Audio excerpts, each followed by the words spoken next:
Bonjour à tous, dans cette vidéo je vais vous présenter une réplique de Styrogue, donc c'est l'AU 5G de chez Jingong et je vais remercier le magasin Crapahut qui me la prête pour que je puisse faire cette présentation.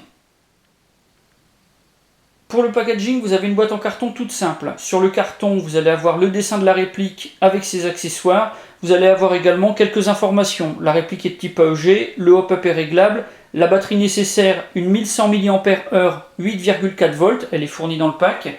Et puis vous allez y trouver sur un des côtés des informations complémentaires, donc la capacité du chargeur, le poids de la réplique, également les FPS 350 avec des bits de 0,20 et la longueur du canon. Pour l'intérieur, bonne surprise, une réplique qui est très bien protégée. Vous avez une plaque en mousse qui vient la couvrir. Vous avez également un bloc de mousse découpé qui va bloquer complètement la réplique et les accessoires. C'est accompagné de 2 sachets anti-humidité. Donc là, on n'a vraiment aucun souci à se faire pour ce qui est du transport, du stockage. C'est vraiment quelque chose qui a été bien étudié.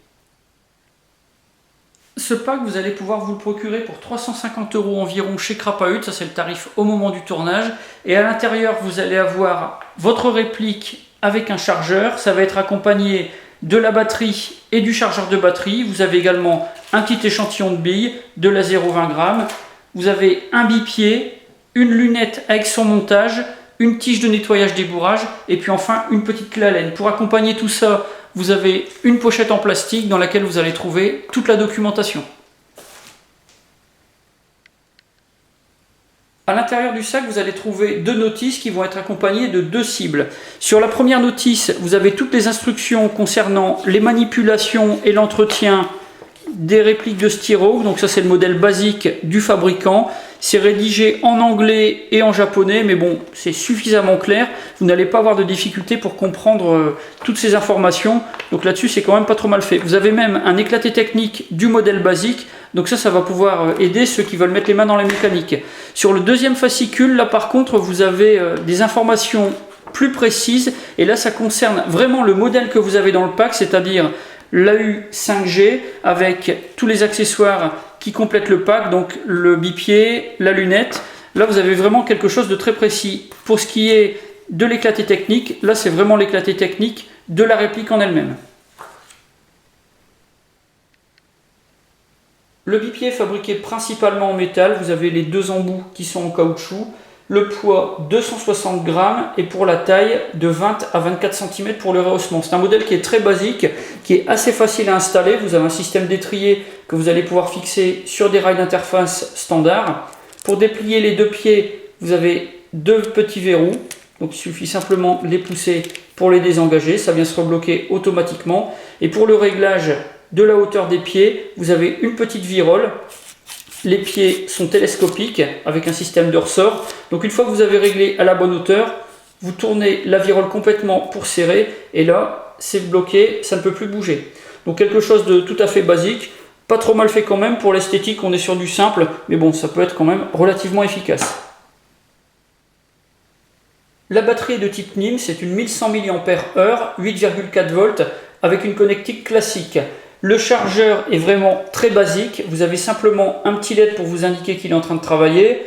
Pas de contrôle de charge, ce qui veut dire qu'il va falloir quand même le surveiller pour éviter des problèmes de surcharge de la batterie. D'après ce que j'ai calculé, avec ce chargeur, il va falloir environ 4h30 pour charger la batterie. Mais ça sera pour une batterie qui aura déjà été optimisée après plusieurs charges-décharges. Le compartiment de la batterie se trouve à l'arrière de la crosse. Pour y accéder, c'est vraiment très simple. Vous avez une plaque de couche en caoutchouc. Il vous suffit de la déformer légèrement pour la désengager. Ensuite, vous sortez la connectique, vous branchez votre batterie, vous l'insérez avec la connectique vers le haut. Et par la suite, il vous suffit de replacer la connectique dans le fond du logement. Et ensuite, de replacer tout simplement votre plaque de couche, la pointe du bas en premier, pour après pouvoir la rebloquer tout simplement. La lunette est fournie avec plusieurs accessoires. Vous allez avoir en premier lieu le système de montage. Donc ça se fixe sur un rail d'interface. Vous avez un étrier qui sert au moyen de 3 vis que vous allez pouvoir manipuler à la main. Sur le dessus, vous avez 2 colliers.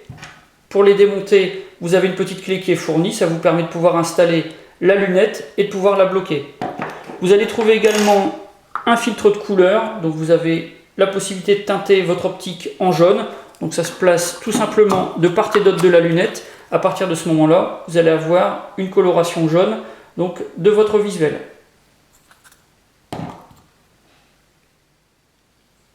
La lunette pèse 572 grammes et mesure 327 mm. Vous avez un grossissement de 3 à 9, ça va se faire au moyen d'une molette qui se trouve juste ici.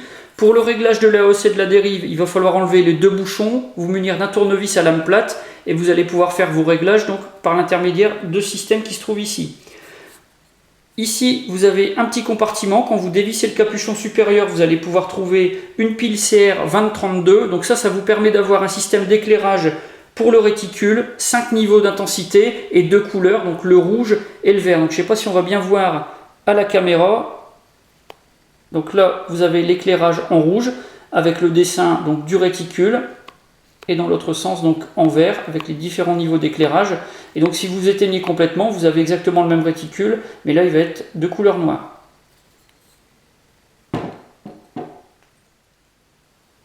La réplique est fabriquée en métal et en ABS. Vous avez de l'ABS sur la partie arrière, le corps principal de la réplique, et pour l'avant du métal, le garde-main, le canon et le frein de bouche. Vous avez également un petit peu de caoutchouc pour la plaque de couche et puis la pièce qui occulte la fenêtre d'éjection.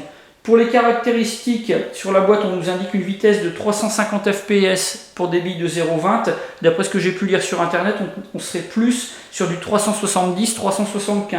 Pour la puissance, 1,3 joules à peu près. Et pour la portée, on nous indique 50 mètres environ. La culasse est fixe, le hop-up est réglable. Vous avez un poids de 3,9 kg pour la réplique telle qu'elle. Une fois que vous aurez rajouté les accessoires qui sont fournis dans le pack, là vous allez franchir largement les 4 kg. On va voir maintenant un petit peu en détail chaque partie de la réplique. Le chargeur est un modèle high cap en plastique, 330 billes de capacité. Pour le garnir, une trappe coulissante sur le dessus. Pour le mettre en tension, une molette au talon. Elle est très discrète, mais vous allez pouvoir la manipuler très facilement, même avec des gants. Pour insérer le chargeur dans la réplique, vraiment très simple. Pour le désengager, vous avez un bouton qui se trouve à l'arrière dans l'alignement, donc bien pratique à manipuler pour les droitiers comme pour les gauchers. Le garde-main est en métal, on a quelque chose qui est très bien usiné, anodisé noir, très joli. Ça change complètement le look du styro, donc ça c'est vraiment quelque chose qui est pas mal. Pour l'équipement, vous avez 4 rails.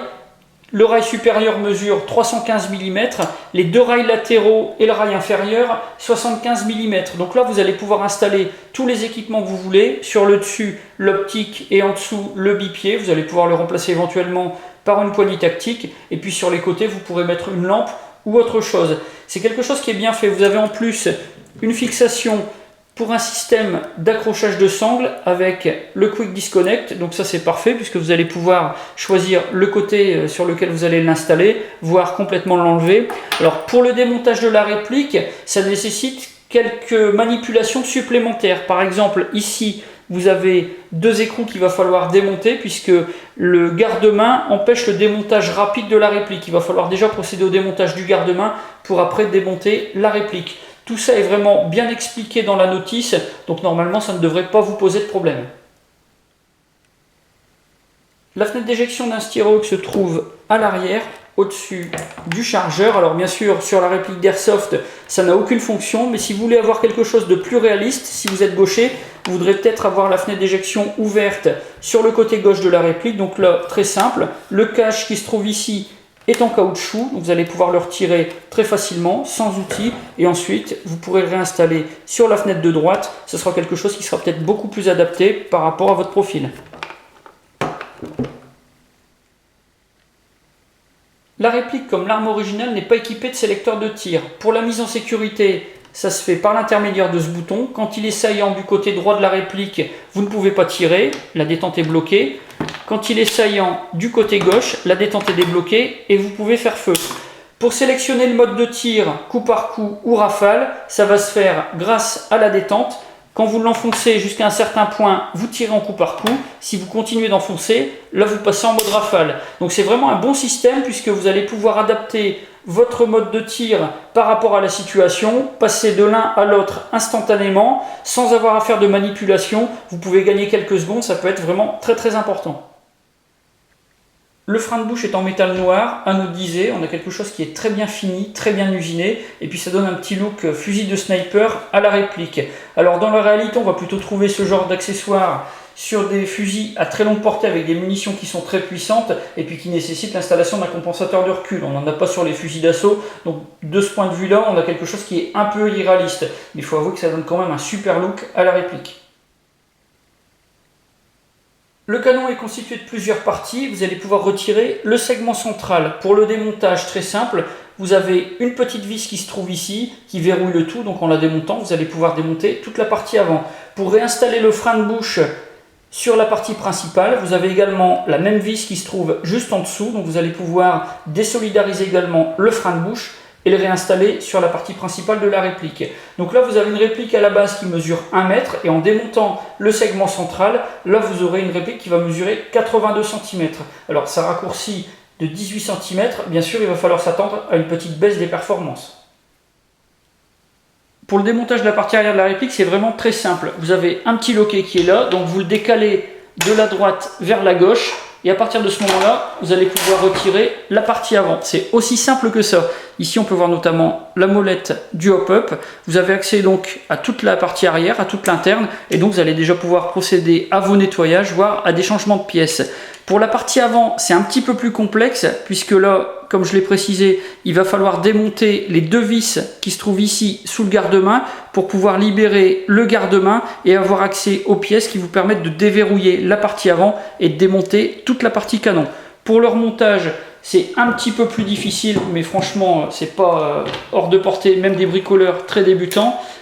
Le petit verrou qui se trouvait ici, moi ce que je vous conseille de faire, c'est de l'enlever. Vous ferez attention, vous avez une petite pièce, une petite lame ressort qui est plate qui est là. Si elle tombe, il faudra bien la remettre en place. C'est pareil, il suffit de bien regarder pour pouvoir la replacer. On réinstalle les deux parties de la réplique. Et là, le loquet, vous allez le passer dans ce sens-là, par le côté gauche, enfin par le côté droit, en allant vers la gauche. À ce moment-là, vous refaites votre verrouillage. Alors bien sûr à la caméra, voilà, c'est un petit peu plus complexe.